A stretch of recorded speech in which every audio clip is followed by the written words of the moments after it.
Meet you, Miss Midnight. All right, let me get a song here. Round dance.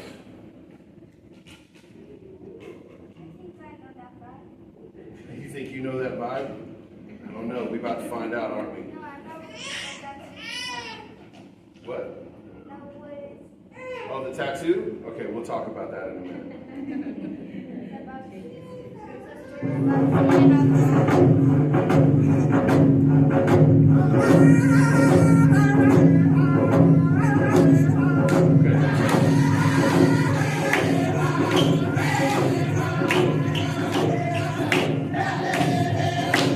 What I do?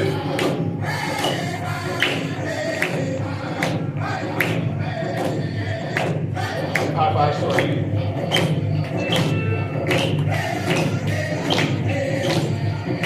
Speed up a little bit.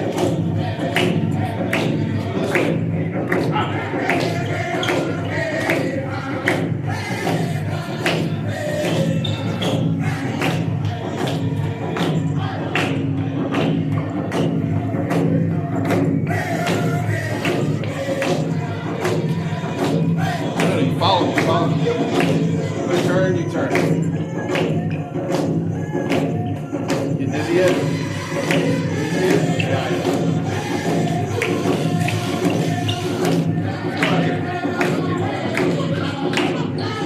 Okay, turn around backwards.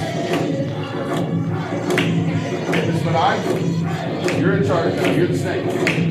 Backwards. You're facing forward. So go. Whatever you do, we do.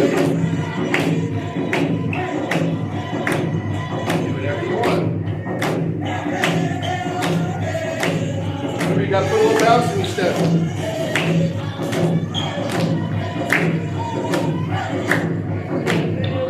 Very good, snake.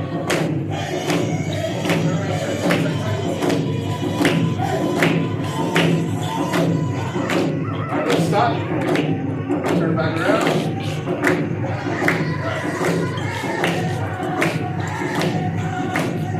Let's come back over here.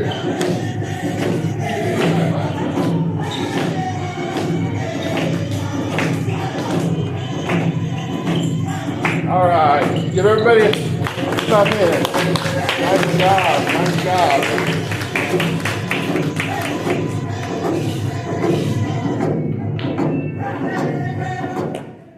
All right, I'd love to let that continue playing. It's actually one of my favorite songs.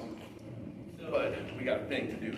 Yes, sir. The tattoo says come and get it. Come and take it. Yes, it does. Yeah, come and take it. So for any of you who know Texas history, you'll probably know a little bit about what that tattoo is about. The young man, what's your name again? Sorry, you? Moises, and then the one behind you, what's your name?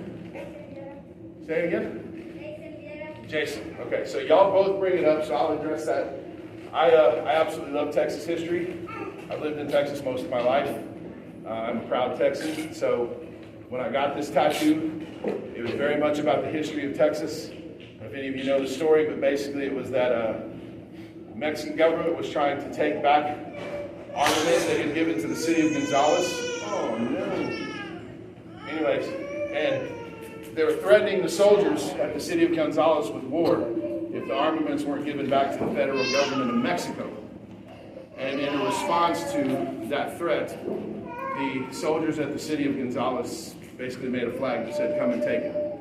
It also goes back to the Battle of Thermopylae with the Spartan soldiers when they were told to disarm themselves in front of the Persian army, and they said, come and get our spears. You can't have them. So I love that attitude. I'm a warrior in spirit, so that's why I do that. So that's why I have the tattoo. Oh, it's okay, little one. It's all right. So any other questions? Anybody have any questions at all? I know we had a couple people just roll up. Now I wanted to show something special to the room, and everybody is welcome to come up and look at this at the end if you want to. I have various different items up here, some things that are beaded that were made by myself or my wife. I want to tell you this too. Everything you see up here was handmade. We didn't buy any of this. We made it all. But I wanted to share this. Now, this is something very special. Now this feather, this is an eagle feather, this is mine, but it was given to me by my father. Now it was one of the few things that my father gave me. I did not grow up with my dad, okay? But he gave me this feather, and when he gave it to me, it was over 100 years old. But I had a friend who I told you about earlier, John Harrington, was the first Native American to go to space, right? Well, he took this feather with him to space for me. So you young people, if y'all are interested in space or anything like that, you may want to come and check this out, because this actually has all the information. This paper in the back certifies that this feather went to space, and it gives all the information for how far it flew, how fast it flew, how high it flew, and how long it was in space. This is one of only 2 on the whole planet. There's only one other, and it's at the Smithsonian Museum of the American Indian in Washington, D.C. I have the other one. They've asked me for it. I've told them no. I'm not giving them my feather.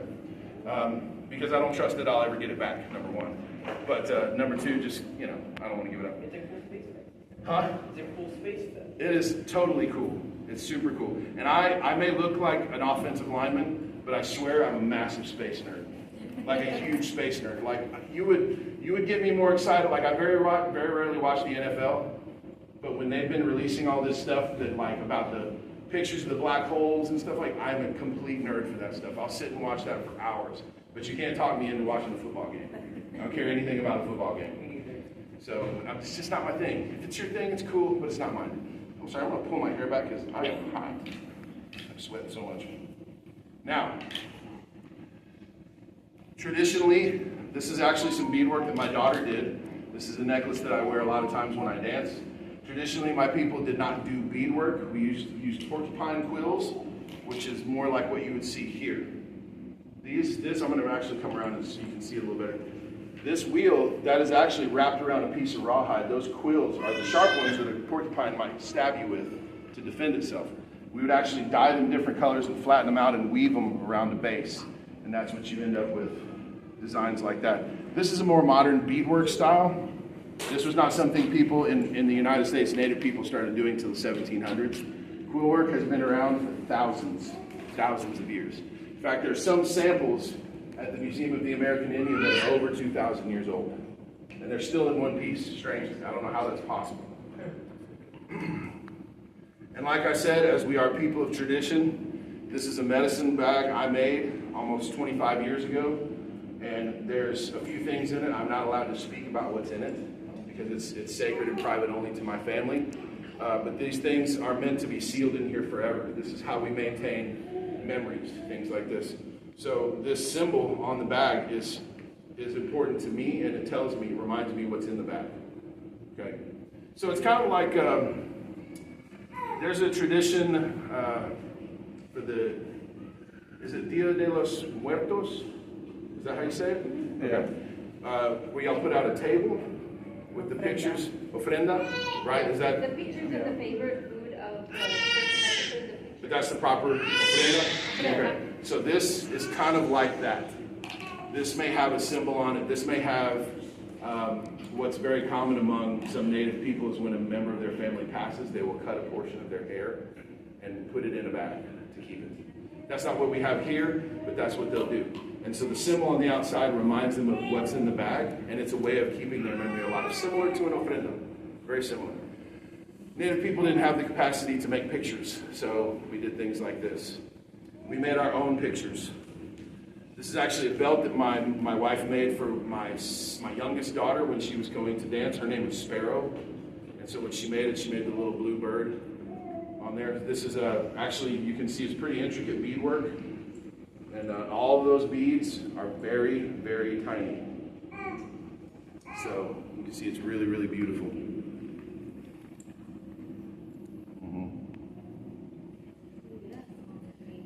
Very tiny. In fact, my wife wears glasses, and she says that when she's beading, if she spills the white beads, it looks like somebody just spilled milk on the table because they're so tiny. But so you're welcome to come and look at this. But that's really all there is. You know, there's a lot of Native history, right? And I could go over tons and tons and tons of things that have happened among Native people.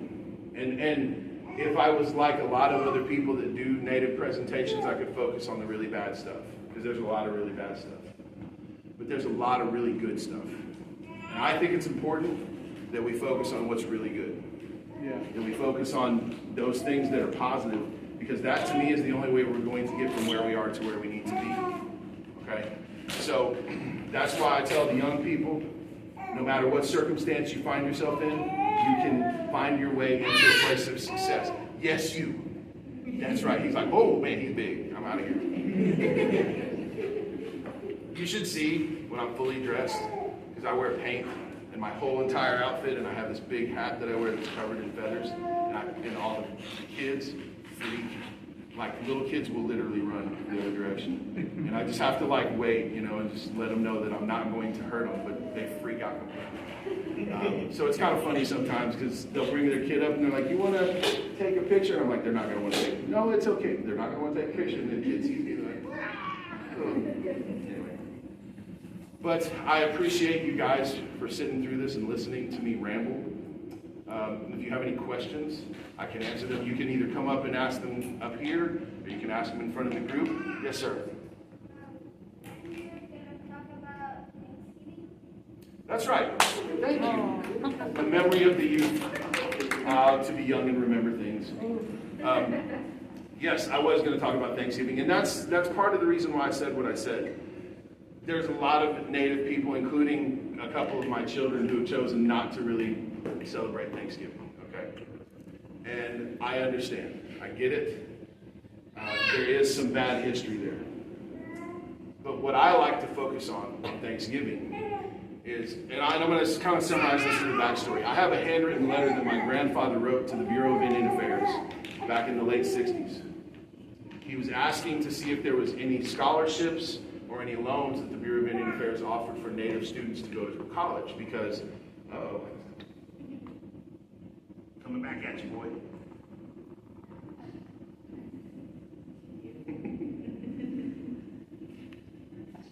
Got it. All right. Gonna be a football star. Anyway, he wrote in that letter that he wanted his children to get the best education possible. My uncle was going to be a doctor. My mother wanted to go to college for us. Something else. My other uncle wanted to go to college. And in that letter, he said, and this was in the 60s, he said, I see the way of the Seminole going. I see it disappearing. And to understand, I mean, he was born in 1913, came up through the Depression, through World War I. He saw his family treated horribly. He was a survivor of the residential schools, which some of you may have heard some about in the news not too long ago with the mass graves and things like that. I don't want to talk too much about it with the kids. He survived all of that.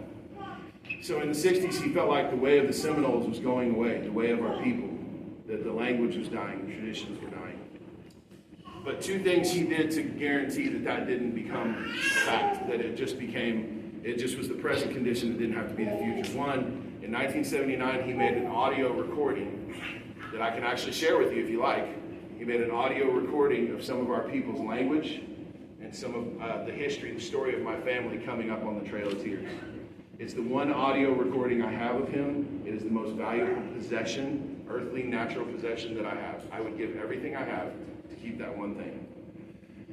He told the story of our people. And he died when I was 4, so he didn't have a lot of opportunities to teach me personally, but that recording preserved some of our family's heritage. And now I know who I am. My children know who they are, and we are still here. Okay? And my language is being preserved through my family, through my children, through my grandchildren. Our traditions are being preserved. And for that, I am thankful. I don't have to focus on the bad things that have happened. Because if I do, I become bitter, and I forget to focus on the good things that have happened. And we won't preserve the positive things, we'll only preserve the negative things. Bitterness preserves the hurt. Joy preserves joy. Joy makes more joy. Bitterness makes more bitterness. So if I want my people to be joyful, and I want them to remember their history, and if I want my children and grandchildren to follow and keep those traditions alive, I want them to be attached to joy, not to anger. So that's why I celebrate Thanksgiving. And I eat a lot of food. And I eat like a bear. Like I pull off the whole entire turkey leg and just walk around like the king of my castle, eating right off the bone, okay? Because I'm going to celebrate the fact that I'm here. The fact that my people are still here. Actually, if you do you mind if I share that recording just a couple of minutes of it? 2 minutes? Do you mind? This week? Do we have time? Okay, we have like a couple of minutes. Let me do this this real fast. I think you guys will appreciate it. I'll get right to the end of it where it's just sharing the story of my people making the walk. 1 second.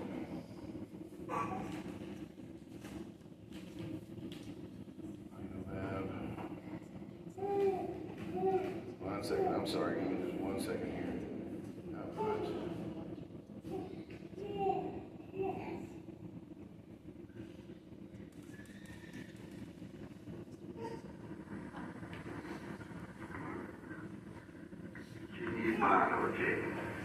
Shibanoji.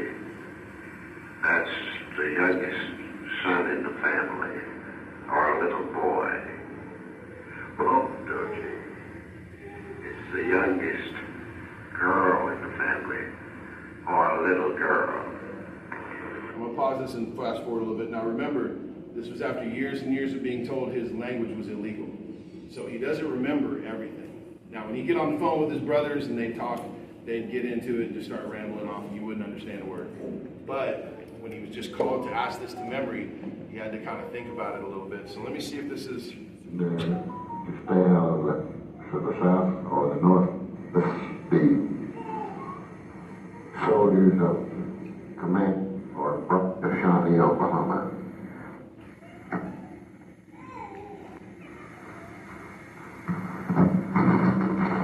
Cause up the cold. 1 second. Brenda, I don't know whether you know anything about a lot of your ancestry or not, but your grandfather on my side of the family was born in East Kentucky, Oklahoma, on the banks of the North Canadian River, which is about 8 or 10 miles east of Shawnee, Oklahoma. On your grandmother's side, her people came from Florida. They were driven or brought there by the soldiers commanded by General Ulysses S. Grant, and they were brought into Alabama. Then they were brought across to Oklahoma in what is known now as the famous Trail of Tears, where many of them died on the road into Oklahoma. They were brought to Oklahoma to an area near Seminole and Shawnee, Oklahoma, and were left there on the banks of the South or the North Canadian River without any food or anything for subsistence. And they were brought there and left there during the wintertime. And my grandfather on my mother's side came up on the Trail of Tears, and his parents died on the trail. Now, he came there as a little boy, and he told me that when they arrived there, they dug holes back in the sandy banks of the river and tunneled out in there to stay out of the cold winds, freezing, and lived mainly from catching fish in the river and what little corn they had left and what they could afford to eat, because they had to keep some of it in order for them to have corn to plant and grow the following spring. I wanted to share a little bit of that with you. I don't want to go on too much longer because I know the kids are probably getting restless, but I have 5 kids, by the way, so I completely understand. But I just wanted to share a little bit of that with you. Now, I want to tell you something. I've never shared that with anybody outside of my family, but I really felt like you guys might just appreciate it. Thank you. Yeah, absolutely. So that's the story of my people. That's American Indian history as I see it in this country.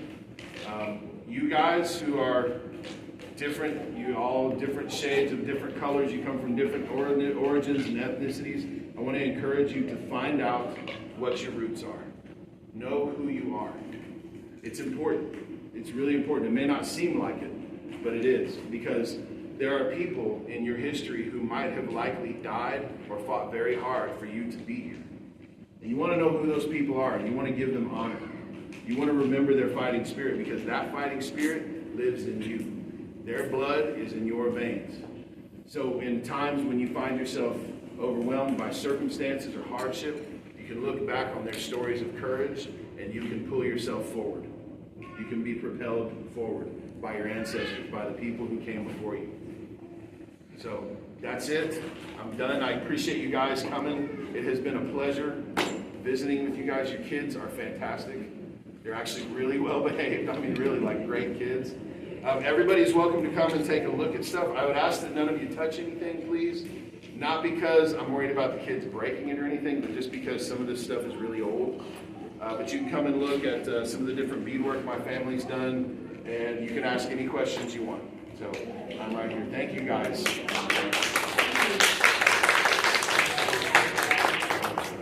Hi. So your name is Marai? Mira, I'm sorry, Marai.